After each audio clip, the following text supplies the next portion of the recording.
Hello there and welcome to Cansanity. It's a rainy day here in Southern Ontario, and so I thought I would get into my kitchen and do some baking. I thought I'd make for dinner pizza, and so I thought what I would do is show you a video about how I make my pizza crust. But before I do that, I have to tell you a little story.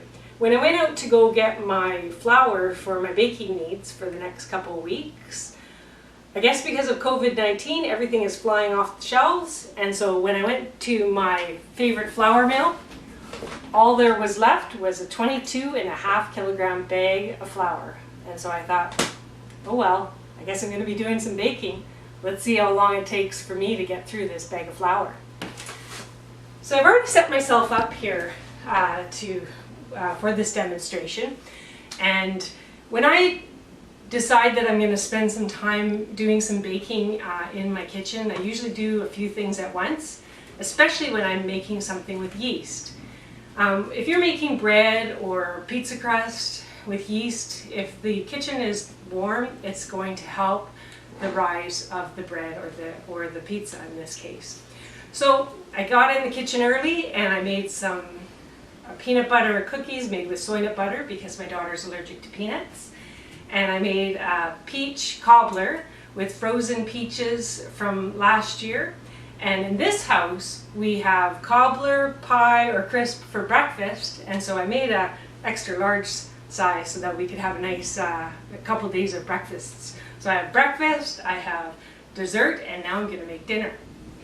So to make the pizza crust that I make is a pizza crust that you make in advance. And if you want to make the pizza up after the crust is done baking, then you can do that. But you could also put those pizza crusts in a bag and put them in the fridge or put them in the freezer. And so when I make these pizza crusts, I usually make a couple at a time so that I have a good amount of easy dinners in the future. So I'm going to just tell you how I do that. The pizza crust is only 5 ingredients, which is great. It's flour, olive oil, yeast, salt, and water. Now, when I went to go get my ingredients, like I said a couple weeks ago, they didn't have instant yeast, which is what this recipe calls for. And so I thought, oh well, I guess I'm going to have to use my regular yeast at home. And that's not a problem. All you have to do is proof it beforehand. And so what you do is you just take the amount that you need for your recipe. In this case, it's 1 teaspoon. And you can add a little bit more because you're proofing it. So 1 teaspoon and a bit of regular yeast, a pinch of sugar, and then take the water from your measured out water for your recipe. In this case, you're going to use 1 cup of water in the pizza dough, and then just put that in there to just get the yeast started. And so then you set that aside, stir that up and set that aside for 10 minutes. And then after 10 minutes it'll be bubbling away. And that is proof that your yeast is actually good to go. And so to make this, you'll just put it in your bowl. In my case, I have a KitchenAid mixer with a dough hook, and so that's what I use. But you could make pizza dough with just a glass bowl in your hands. If you're going to do it that way, then you're going to put all the ingredients together, stir it up, and let it sit for 30 minutes to rest. And then after 30 minutes, then you're going to knead it, and knead it with your hands. And you'll knead it for 5 minutes at least, 5 to 7 minutes. So I have a KitchenAid mixer, so I'm going to use that. But I have to say, for a long time, I didn't have a KitchenAid mixer, and I did all my breads and all my pizza doughs by hand. So it's not hard to do that way either. But like I said, I have that, so this is how I'm going to make it. So you put your yeast in your bowl.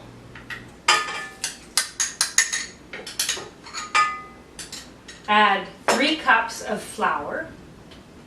And I've already measured that out, so I'm just going to dump that in. Then you're going to add 2 tablespoons of olive oil,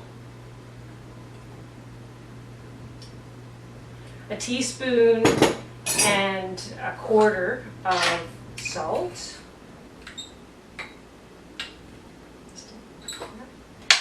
And then your water.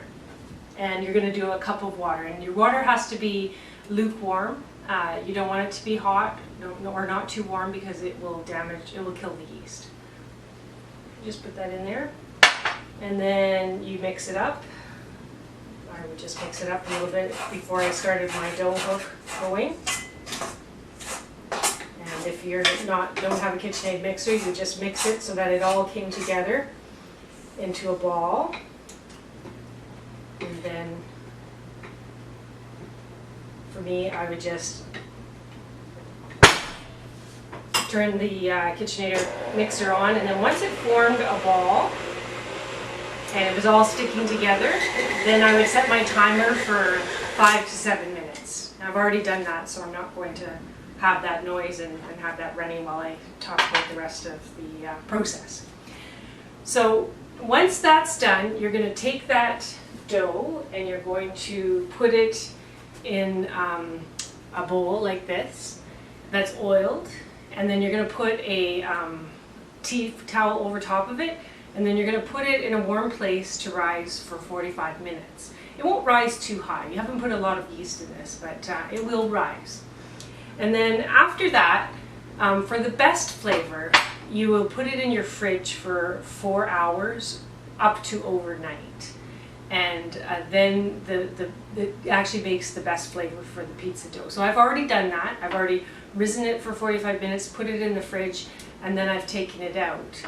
I've also then taken the dough and I've scored it. So I had four doughs, so basically scored like this. And then I've actually taken out one portion and put it onto my rolling board here. And I've already started to roll it out. So I like thin crust pizza, and so I roll that thin. So you roll that thin, and then once that's to your liking, then you would take that and you'd put it on a Teflon pan that has a parchment paper on it. And the reason why you put the parchment paper down is that if you just put it on the Teflon pan, it's likely to stick, and then it's not necessarily that ideal. So I do it that way. And then I cover it over with a tea towel, and you let it rise for another 60 minutes. And then once the rise is done, then you're ready to put it in your oven. So you preheat your oven to 450. If you have a pizza stone, and I do, I put that in then just before it's finished preheating, and I preheat the stone. So I'll have that stone in for about 10 minutes so it gets all hot as well. And then you're going to put your pizza in the oven. Now if you don't have a pizza stone, that's okay. You can put your dough with the parchment paper on your Teflon pan just in the oven like that. Just keep in mind that parchment paper can brown and singe if the temperature is really high in your oven. You're only going to put this pizza crust in the oven for 7 minutes, so it should be fine. But just keep that in mind if you're going to leave your parchment paper on and put it on your Teflon pan. So I have a pizza peel, and so I just will slip that into the oven on the stone just by using that. So I'm just going to do that.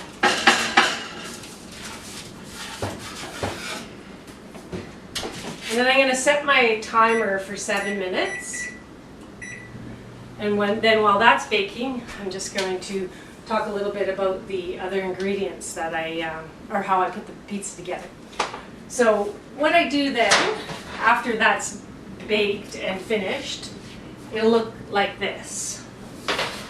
And so you can see that you can take that and stack them up, and you could put some wax paper in between so that they're easy to separate, and put them in a bag and freeze them, or put them in the fridge, or save it for the next day, and you have your pizza crusts ready. So what I would do is I would then just put my sauce on and my ingredients. Now I make 3 different types of pasta sauce in the fall, and I use my pasta sauce on my pizza. So I make a pasta sauce that has anchovies and olives, and I make one that has roasted red pepper and roasted garlic, and then I have a marinara sauce. So in my pasta sauces, I have a lot of veg and a lot of great flavor, so I really don't need to put that much on my pizza to get really good flavor. And so I actually didn't cut up a lot of ingredients to go on top of that. But so what I do then is I just take my pasta sauce. This one I just decided today I was going to do the marinara, and I just spread that on like that. And then I add the rest of my ingredients. Now I'm just going to tell you a little tip.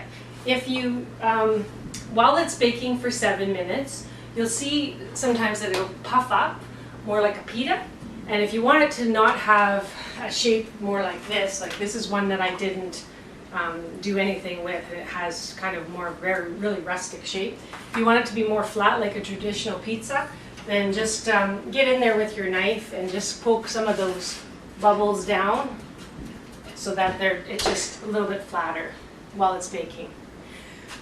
So then for my pizza, I'm just going to throw some pepperoni on there, and then I'm going to put some olives, and I have some onion cut up, so I'll throw some of that down. Like that. Beautiful. And then I'll grab some shredded mozzarella cheese. Now a little tip for shredding mozzarella cheese if you're going to make a lot of pizzas is to freeze your pizza or freeze your cheese for 5 to 10 minutes, and it'll actually grate really easy then. So there you go. There's my pizza, and my next crust is almost ready. And this is a pizza that I just baked right till done, and isn't that beautiful? So I hope you've enjoyed this video. Thank you for watching.